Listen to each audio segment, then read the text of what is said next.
Yo, j'espère que vous allez bien. On se retrouve aujourd'hui pour une nouvelle vidéo qui va être une analyse d'un reportage français sur la K-pop et plus particulièrement sur Super M. Vous savez à quel point j'adore faire ce genre de vidéo et ça faisait un petit moment que je n'en avais pas fait, donc là c'était vraiment l'occasion rêvée, donc j'espère que ça vous plaira et donc c'est parti.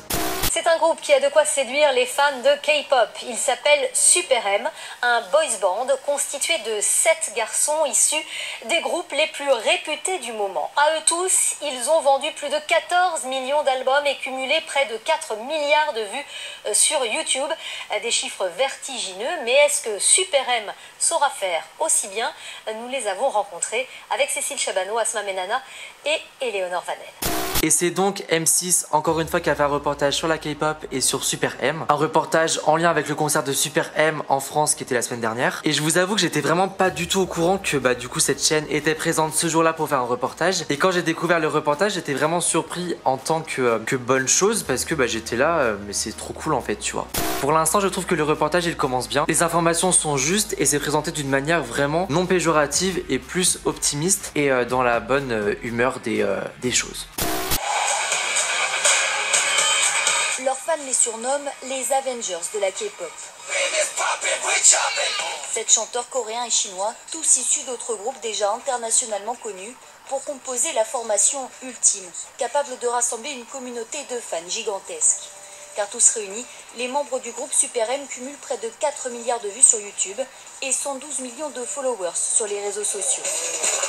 Là encore, les informations elles sont à peu près vraies, comme sur le fait que Super M a toujours été vendu et promu par l'ASM comme les Avengers de la K-pop. Par contre, les membres ne sont pas tous chinois et coréens. Par exemple, Ten est thaïlandais et Marqueux est au Canada. C'est un peu dommage parce que le reportage commençait vraiment bien et cette petite erreur fait un petit peu tâche, mais bon, c'est pas non plus. Enfin, je pense qu'on a vu largement pire dans beaucoup de reportages français sur la K-pop. Mais pour autant, ce petit point fait vraiment pas très professionnel.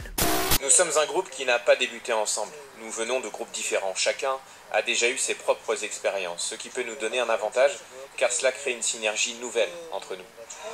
Alors là, cette séquence, elle m'a fait grave bizarre. Et je pense que si Sam voit ça, elle ressentira la même chose. C'est dans cette salle qu'on a rencontré Taemin avec Sam, avec ce même décor derrière avec les affiches de Super M qui n'étaient pas vraiment droites, comme l'avait souligné Sam sur sa vidéo du vlog de Super M. Et donc quand j'ai vu ça, j'ai grave bugué, j'étais là, mais c'est les mêmes chaises, c'est la même salle, c'est le même cadre que du coup ce qu'on a vécu. Et ça m'a fait vraiment bugger et j'étais finalement assez heureux de voir qu'on a vraiment des traces de la salle, au moins qu'on puisse avoir des souvenirs autres que des vidéos et des photos qui étaient interdites.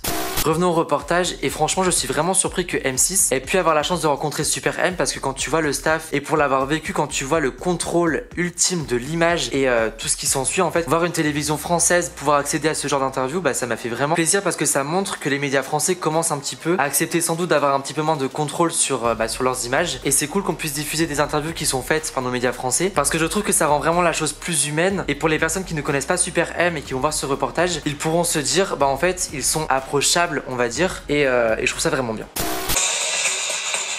Recette de leur succès planétaire, un univers visuel très développé, des clips et des chorégraphies millimétrées.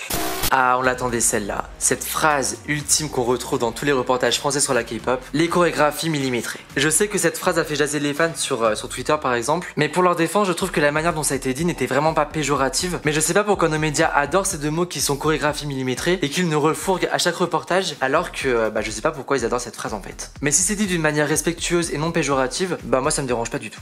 Ce qu'ils font, les performances, elles sont incroyables. C'est tous les meilleurs danseurs, les meilleurs chanteurs, les meilleurs rappeurs. J'aime beaucoup les chorégraphies qui sont vraiment très synchronisées, très précises. Tout le travail qu'on donne sur scène et dans nos performances, je crois que c'est grâce à ça que la magie fonctionne. Et j'espère que le phénomène K-pop va se poursuivre.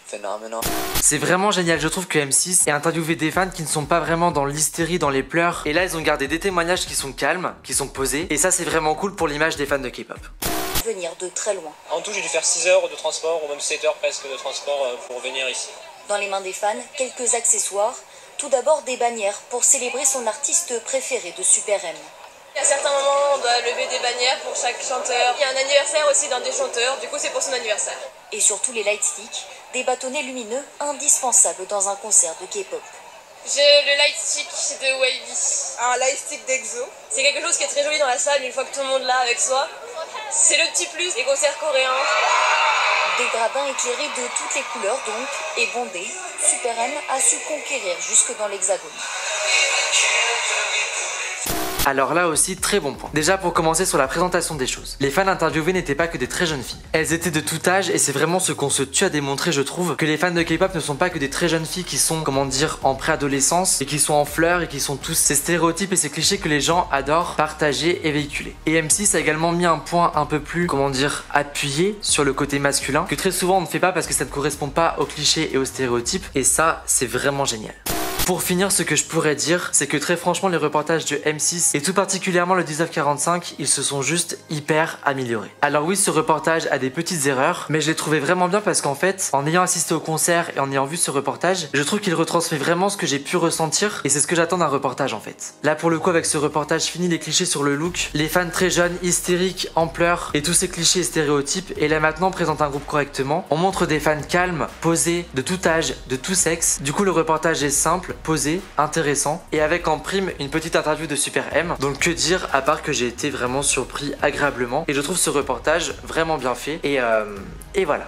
Dites-moi en commentaire ce que vous pensez de ce reportage. Est-ce que vous l'avez aimé ou non ou moyennement aimé? Et si la vidéo vous a plu, mettez un pouce bleu comme d'habitude et on se retrouve durant la semaine pour une nouvelle vidéo.